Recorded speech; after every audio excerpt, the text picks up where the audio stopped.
Starting in 5 seconds. It is a matter of great pleasure to me to be asked to lay the foundation stone of the Senate House of the Travancore University.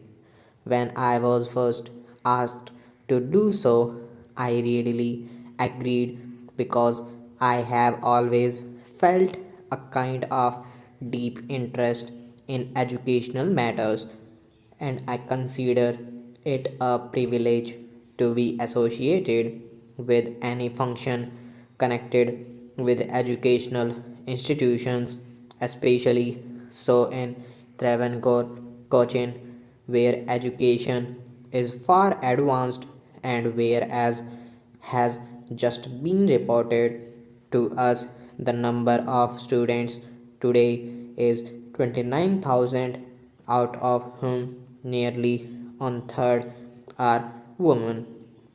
It is a matter for gratification and congratulation that the university, which is not even 20 years old as yet, has, in spite of various difficulties, made steady progress, and today it has not only arts, science, and technical institutions as its constituent parts, but also a faculty for the cultivation and development of Oriental studies, including Malayalam and Sanskrit. It has been from the very beginning one of the objects of this university to promote research, and while it has on one side been helping research work in modern science, it has not neglected the humanities, which are really of such great value in forming the character of those who study them. We have at the present moment in the country a great problem. I mean, the problem of educated employment.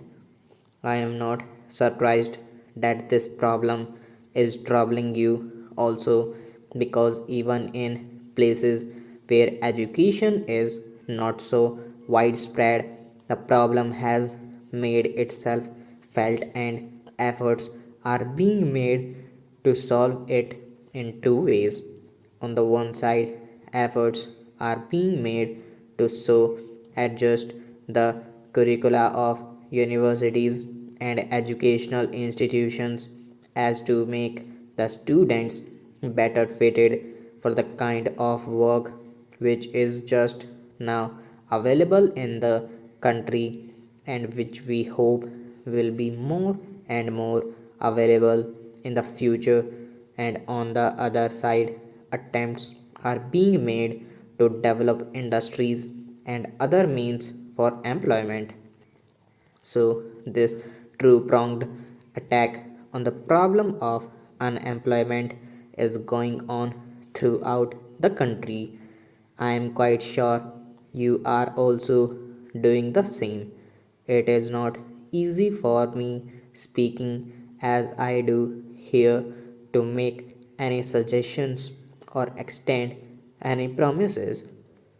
All I can say is that we admire the principal people of this part of country very much.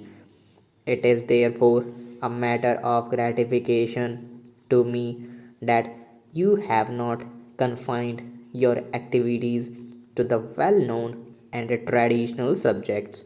You have a variety of subjects, some of them most modern, which are needed today much more than ever before. All this is as it should be. I am only hoping that as days go by, you will be making greater and greater progress in all directions, and the problems with which you are faced today, and which have arisen to some extent on account of the peculiar conditions in this part of the country, will be solved to your entire satisfaction and the satisfaction of us all.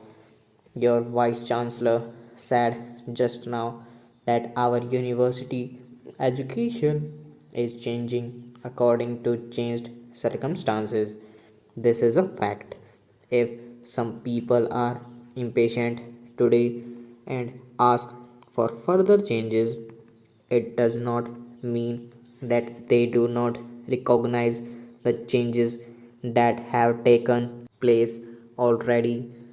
It only means that they want the pace to be quickened a little, and I must confess that I am myself one of those who hold this view.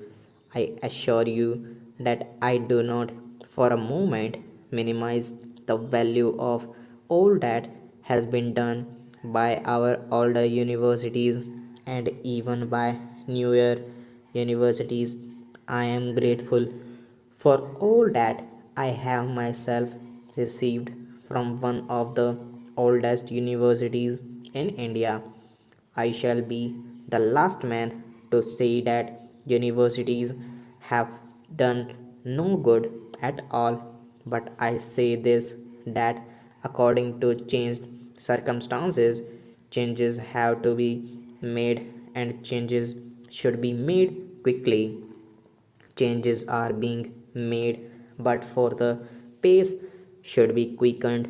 That is all I plead for.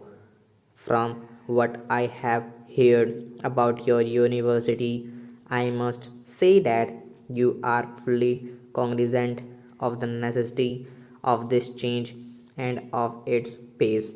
During the short period of about 18 or 19 years, you have already shown what tremendous progress can be made, and with the limited resources at one's disposal, you have not only increased the number of colleges and faculties in the universities and encouraged research work, you have also succeeded in attracting to it larger and even larger number of students, both men and women.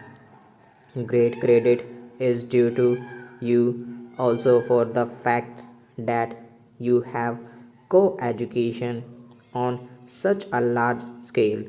Not that co education is absent elsewhere, but it is not existent on the same scale as here.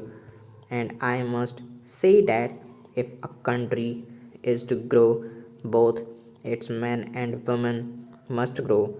You have recognized this fact in our all walks of life.